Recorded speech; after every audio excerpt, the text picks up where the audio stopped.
Bienvenue dans cette nouvelle vidéo pour évoquer les causes, symptômes et tentatives de traitement classique de l'algodystrophie. Les circonstances non exhaustives de survenue de ce syndrome douloureux local sont principalement un traumatisme physique, chute, coup, blessure, accident. Une intervention chirurgicale orthopédique, chirurgie de la main, du pied, du genou, de la hanche, de l'épaule. Une immobilisation prolongée d'une articulation ou d'un membre, par exemple après une fracture ou à la suite d'une longue hospitalisation. Des microtraumatismes répétés, en particulier chez les sportifs de haut niveau. Le stress à un taux élevé. Une phase de repos excessive après un traumatisme physique. Un suivi post-opératoire mal mené ou insuffisant après une intervention orthopédique, la migraine. L'asthme. Les irrégularités et les troubles du cycle menstruel. Certaines maladies neurologiques, sclérose en plaques ou accident vasculaire cérébral, AVC. Des troubles veineux, comme une phlébite. Des pathologies ostéo-articulaires, comme des rhumatismes inflammatoires chroniques, polyarthrite rhumatoïde, rhumatisme psoriasique, ou un syndrome du canal carpien. Certaines infections virales ou bactériennes, le diabète. La prise de certains médicaments, notamment certaines classes de médicaments antihypertenseurs, inhibiteurs de l'enzyme de conversion, ou certains psychotropes. Le lien physiopathologique entre ces facteurs favorisant et le développement d'une algodystrophie n'est pas toujours scientifiquement expliqué à ce jour. À savoir, une forme particulière d'algodystrophie peut apparaître chez la femme enceinte, l'algodystrophie de la hanche, en lien avec les changements ostéo-articulaires de la grossesse. Découvrons en détail les phases de l'algodystrophie.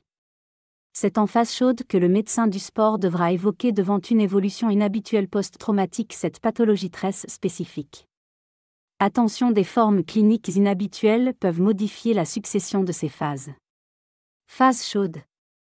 Il s'agit d'une phase inflammatoire qui associe une douleur globale articulaire, une limitation fonctionnelle articulaire, des signes inflammatoires et vasomoteurs locaux, une hyperesthésie cutanée.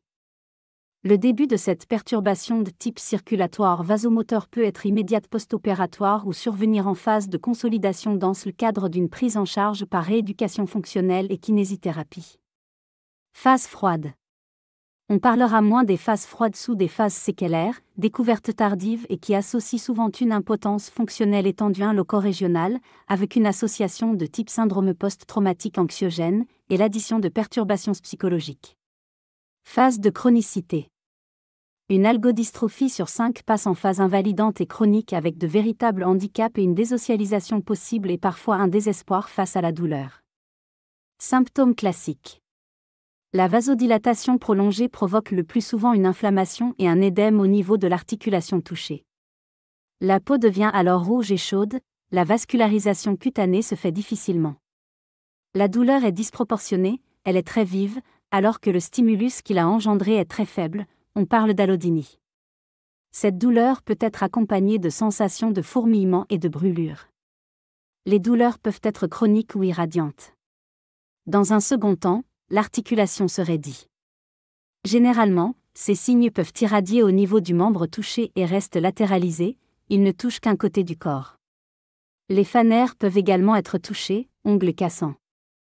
Habituellement, les premiers symptômes de l'algodystrophie qui apparaissent sont une douleur intense ou lancinante qui s'apparente à des piqûres d'aiguilles et une sensation de brûlure dans le bras, la main, la jambe ou le pied. Un gonflement de la région affectée. Une sensibilité de la peau au toucher, à la chaleur ou au froid. Des changements dans la texture de la peau, qui devient mince, brillante, sèche et flétrie autour de la région affectée.